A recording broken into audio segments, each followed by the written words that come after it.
This classic car was once a vision for the future. This is the BMW Z1.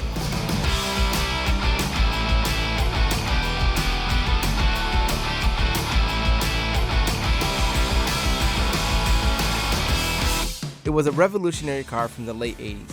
Even though it only pushed 170 horsepower, it was packed full of features that owners would love.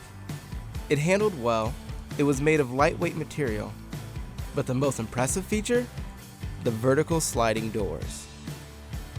If you've never seen one of these on the road, it's because it was only sold in the European market. But the doors are truly ahead of their time. Nothing like it had been built before, and nothing like it has been built since. It would have went down in history for the door innovation alone, but BMW didn't stop there.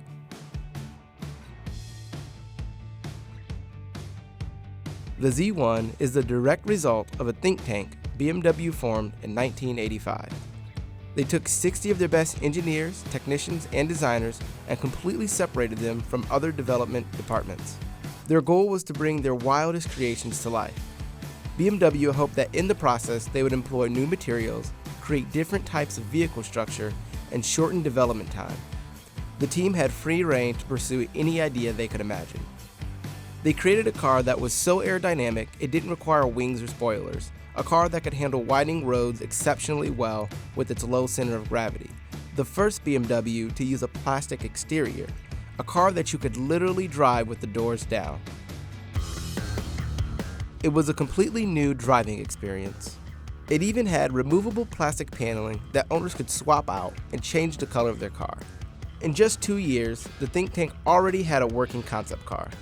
It was the first roadster that BMW had made in 30 years, the successor to its famed 507, and people couldn't get enough.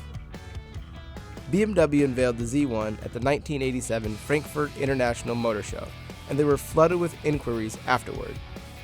The concept car was so popular, BMW decided to produce a limited run. They made 8,000 Z1s from 1989 to 1991. Because of the car's unconventional characteristics, most of the Z1 was built by hand. When it was first released, the Z1 sold for $53,000. Today, they go for upwards of $65,000. The Z1 had all the makings of a collectible car. Limited production, one-off features, not sold in the US, and a real joy to drive. Today, the Z1 has a large following. Owners take pride in these rare cars. They love driving down winding roads with the doors down, often stating that it feels like a motorcycle on 4 wheels. Would you get behind the wheel of this once futuristic ride?